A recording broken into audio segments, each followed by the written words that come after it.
good morning. It is time to skip the BS. And by the way, Lil Wayne will join us once again in studio a little today, later in today's show.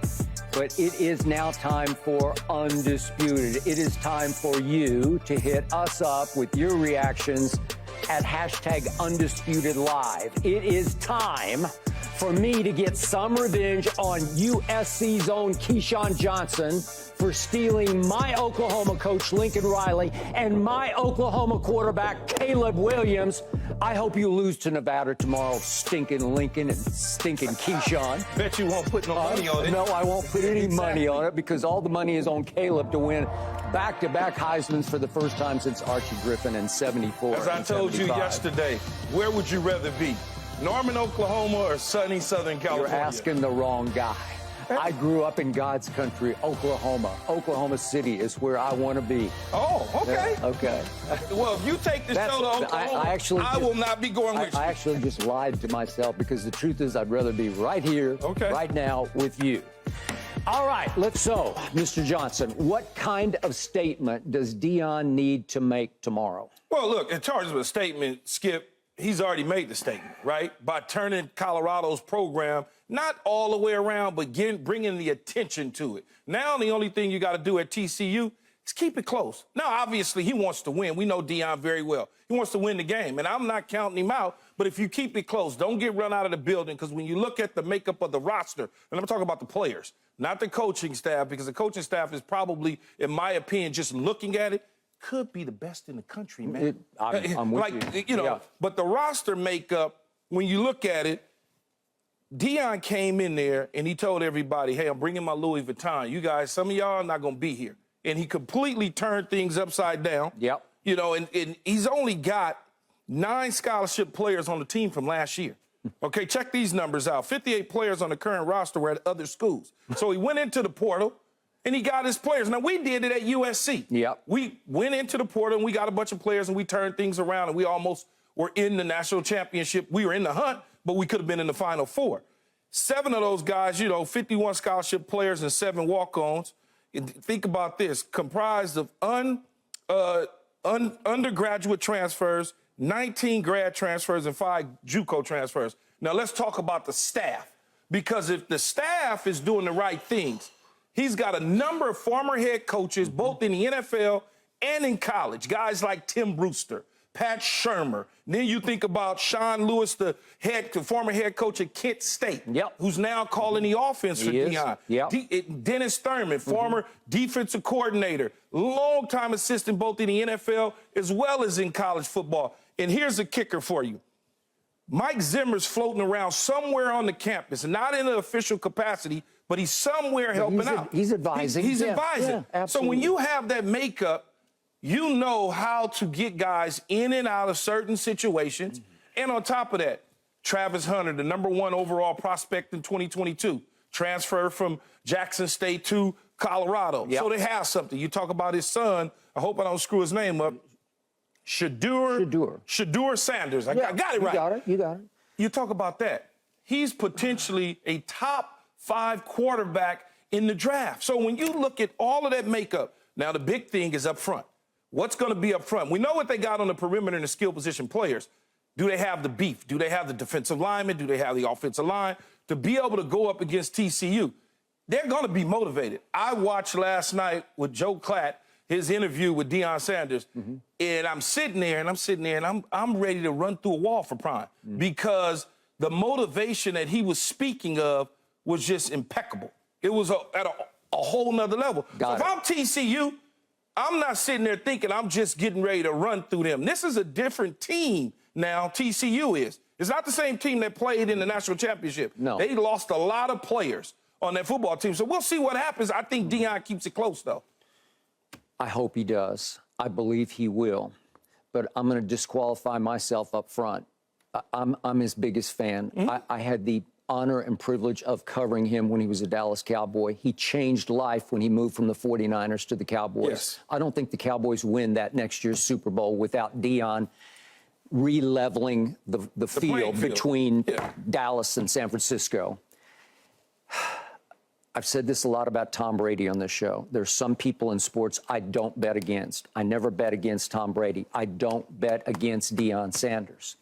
But now I'll further disqualify myself because I'll be the first to admit, as much as I like to think I know football, I don't know much at all about these Buffaloes because of all those numbers you just threw out there. It is insane what is about to happen.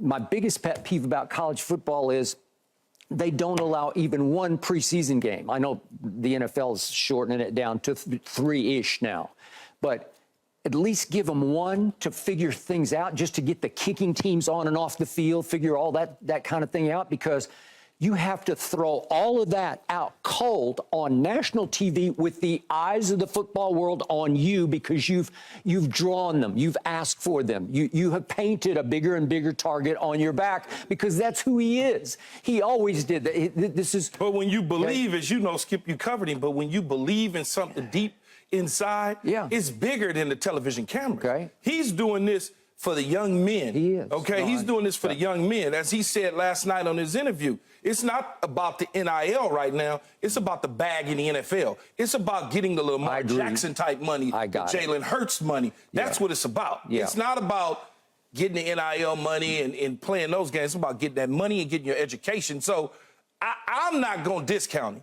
I believe cold-heartedly whether or not you have a preseason game or not, because guess what? TCU still has to have. They still got to play. They didn't have a preseason game. No. USC didn't have one. But nope, that's just the way it is. Yeah, USC chose to play San Jose State and Nevada out of the box, and I don't blame them at all, because Georgia's about to open tomorrow with the University of Tennessee at Martin, Tennessee Martin. Yeah, but also, though, Skip, you got to remember, these schedules are not done yesterday. No, they're not done. No, I got it. He walked into this. Yeah, he chose. It was already in place. Already in place. But even like Alabama plays Middle Tennessee State, because that's what you do. These are your preseason games that you don't get.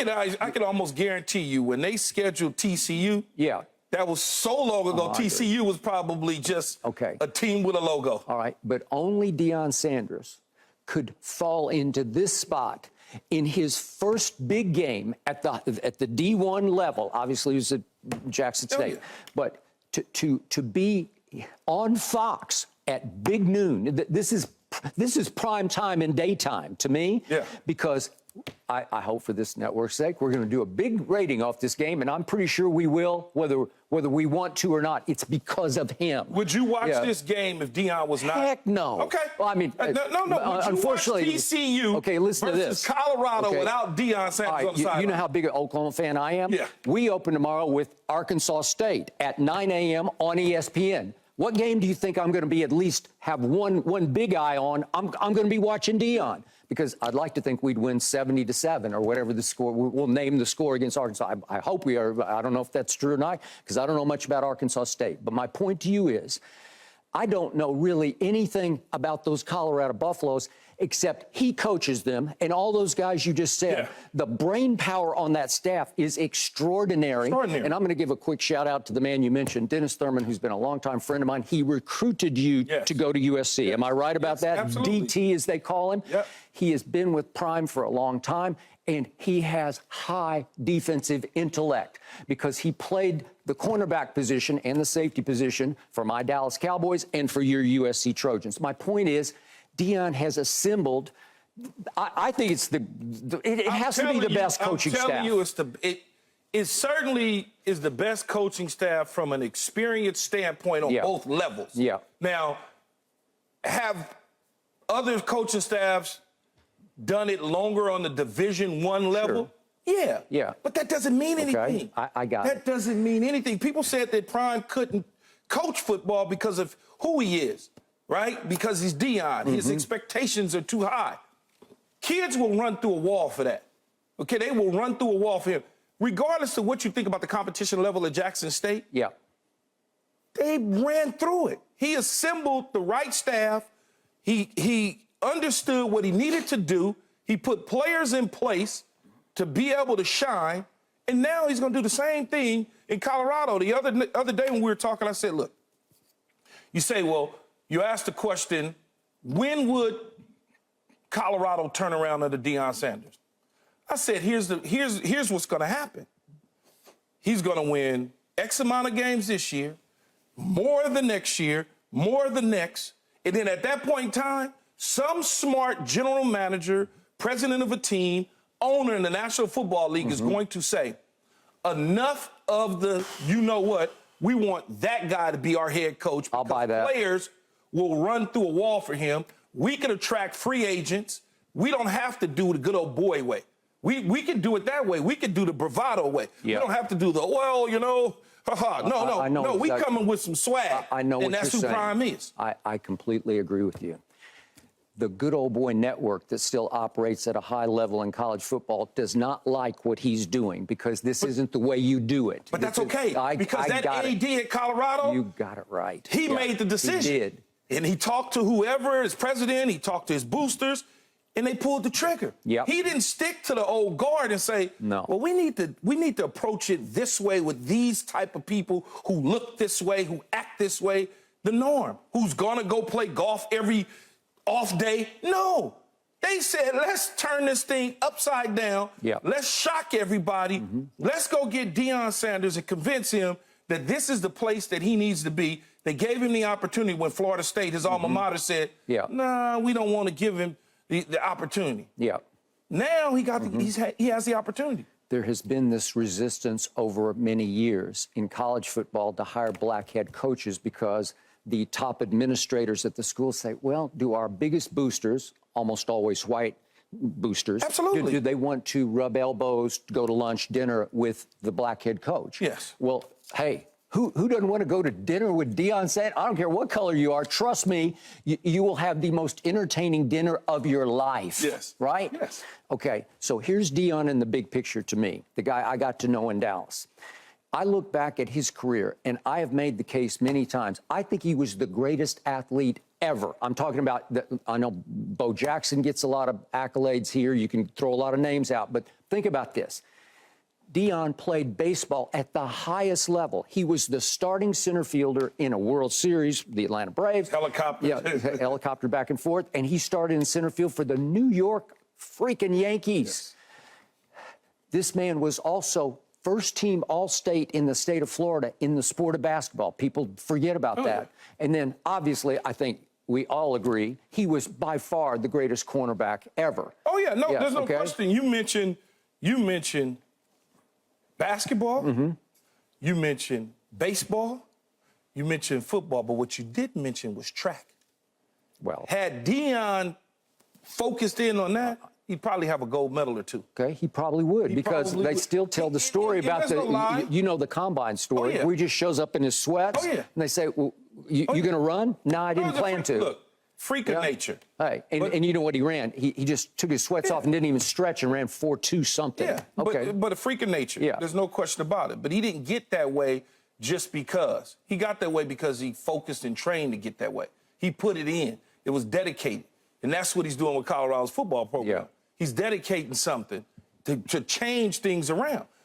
One of the things with a guy like Deion, who I played against and know very well, when you focus in on something, the task at hand, and that's your laser focus, you conquer that goal. And his goal was to do a certain thing at Jackson State. Now those same goals apply to Colorado. I can't wait for them to play USC at September 28th in Colorado. I hope and I pray both are undefeated, because just like tomorrow at noon, I can only imagine what that's going to be like at both. Even if Colorado had a loss, that's going to be something special to be able to watch him operate with his staff in Boulder, Colorado, because I will be there watching the game. You will be there. Yes, unless it snows early. Then I'm going to have to stay home. I think you'll be good with that, because Deion will just raise his hand and say, no, not yet, right, on the snow, right? And speaking of spirituality, which he is at the deepest level, the only reason I'm not sure about the pro football component that you suggest is because, as our man Michael Irvin has pointed out, the closest friend to Deion. Yes. Deion felt that coaching college football was a calling. It was God's mission for him on this planet. Understood. Because you can change young men's lives. Yes. It's harder to change older men's lives when they're being paid millions of dollars, obviously, very right? True. Okay. But there's also But just like you mentioned, a calling changed lives. Well, callings could change, which means that at the end of the day, pride can sit up there because you know how it is. You say no until it actually happens and it starts to take shape, right? Yeah, he wants to coach college, but when you have conquered so much as he's done in his life, you took care of business at Jackson State, now you moved to Colorado. Your mission and goal is to change lives. You're going to change lives. There's going to be guys getting drafted and making a ton of money to help mommy and daddy out along the way. They're going to graduate from school.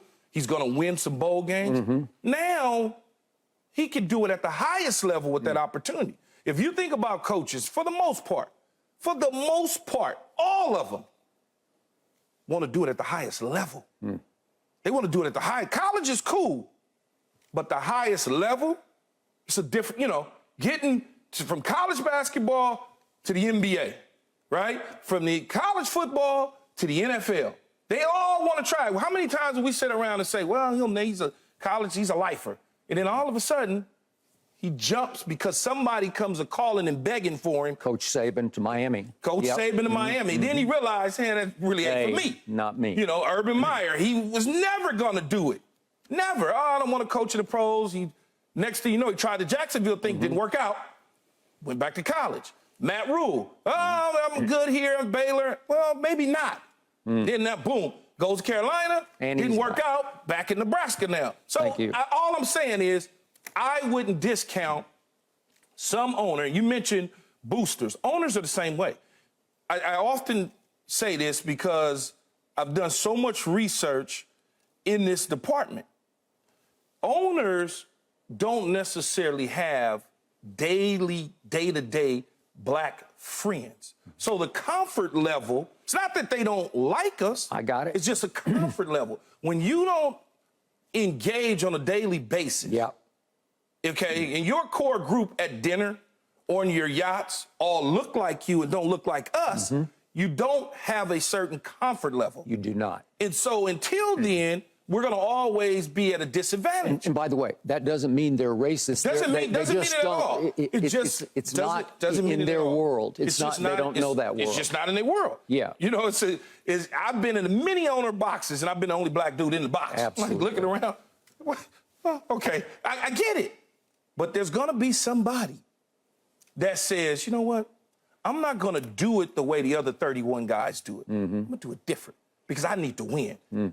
And that guy with the cowboy hat on, he certainly gives us an opportunity to win. He gives us an opportunity to attract certain free agents that want to play for him. It's almost like a Tom Brady deal. Well, everybody's going to New England because they just want to play with Tom. Everybody goes to Tampa because they just want to play with Tom. Same thing with Deion. Deion, for some reason, if he winds up in the National Football League, people, they want to get their money. They want to get the bag and all that. But it's a certain conversation that makes you say, you know what? I just want to work with Skip, regardless to what people say. I want to work with him. Even though they got their own, I don't have a problem with it. I want to work with him. I don't have a problem. I don't want to play for Deion. That's the way I look at it. Well, I hope you still want to work with me after the show's over, right? Because we got a long show left. I mean, you're going to get punched around messing with me on the show. All right. One other area to go with on Deion. What shocked me about him is if you had asked me while I was covering him, will he one day ever coach anything at all? I'd say, no, he's above it all. He's too good. What have we seen historically with great players in sports thinking, I'll try coaching, and not successful. It almost never works. Magic Johnson with the Lakers. I mean, Larry Bird did a good job. He broke through in Indiana. He was very good. There was some overachiever in Larry Bird. There was none in Magic, and so Magic, or even Jerry West, they try and they just say, hey, you got what? Why can't you do what I did? Well, no, you could do it. We can't do what you did. We're not as good as you were. And it drives a Magic and a Jerry West crazy until they just throw up their hands and say, I can't do this. Why do you think I'm on TV with you? Because I won't coach. It's just not in I can't do it. Did you think about it? I would coach my son in high school and coach my nephew, and I was stressed out. Okay. Because I wanted them to do things a certain way, the way that I did it, and that's the way it is. It's not for everybody, Skip. Okay, they just can't. And yet, this is a hard job because you do have to go out and beat the bushes recruiting. Yes. You have to go visit the mamas and the daddies, Yes. but especially the mamas, and you have to turn on the charm, and you got to log a lot of air miles because he's going to be recruiting all over this United States of America. Prime is a guy who is going to tell the truth, whether you like it or not. Yeah. But he's going to be loyal. And if he didn't do what he said he's going to do, he's going to feel bad about it. So you got that stress component on it as well. When you tell a parent that you're going to take care of their child, you got to do that. Often, too many times in college sports, they become lies where they sit in the living room and they tell, oh, don't worry about it. He's going to be all right with me. And then the next thing you know, that's not the case. That's not the truth. And kids wind up transferring. It becomes a whole debacle. I don't necessarily see that with Deion and his staff. You know, I don't. He's a guy who's going to tell it like it is. You remember his opening speech to the old Buffaloes, absolutely. right? Absolutely. He just basically said, you better pack your bags because you're not going to be here very long. He told a story that when he left that meeting room, he went to the position meeting room, and they had the boom box in there. He told the dudes, he said, and if you ever bring a boom box in one of these meeting rooms again, you will never, ever see me again in life. And that's what, you know, because I got the message. The program was dysfunctional when he arrived. Colorado ain't never sold out a spring game. Did you see that spring game? It was unbelievable. Unbelievable. Yeah, it's just, this guy, this is as rare a human as I have ever been around. But he can't play anymore, obviously. No. God bless him with his foot and toe issues. But he can coach. Can he coach? And he can motivate. Okay. That's all you need. Hey, motivation, he's top of the chart for me. Like you said, you were ready to play last night when you saw him live on Fox. The point is, does he have the horses in the two lines of scrimmage? Can Shedeur live up and take it up one more level? I think he can. Travis Hunter is going to be a top 5 pick. So he'll rise and shine, and I don't know if they're using him on both sides of the ball, but he can catch it, and he can break it up on the other side, too. And he's probably destined to be an NFL cornerback. That's my gut feeling. But the point is, there's enough talent that if they're motivated and poised enough to play at a high level, they will stay in this game. It gives me cause to pause when I look at 20.5. So the odds makers who know way more. That's based on last year, though. Okay, but they're pretty shrewd operators. No, I understand, but that's based on last year. Based on TCU's success and the lack of success that Colorado had with a new coaching staff and a bunch of new players. Look, if Max Duggan were back at quarterback for TCU, I would really fear for them. But Max Duggan is now on the practice squad for the Chargers. He got cut, and they signed him back on the practice squad. But I think the guy who started in front of Max, who got hurt, is the starter. Yeah, I know, because Max didn't start last year. So they got sort of a quote-unquote incumbent back in. But he's not nearly as experienced or the gamer, I think, that Max Duggan just put that team on his shoulders last year and carried it to the national championship game. And then he had a hard night, a long, hard night in that one. But the point is, I still think there's enough star power on the field and in the coaching box, and certainly with him on the sideline, that they will come out and hang in. And the statement he needs to make is, we are here to stay, because I think it's going to be a 4-quarter game. And if they can go 4 quarters and be respectable and be competitive for 4 quarters, that's a win. It's a huge win. That's all. And if it almost boils down to what you first said. They need to cover this point spread. As simple as that sounds, they just need to keep it inside 20, and the world will sit back and say, uh-oh, here they come, right? Whew. Deion, we will be watching.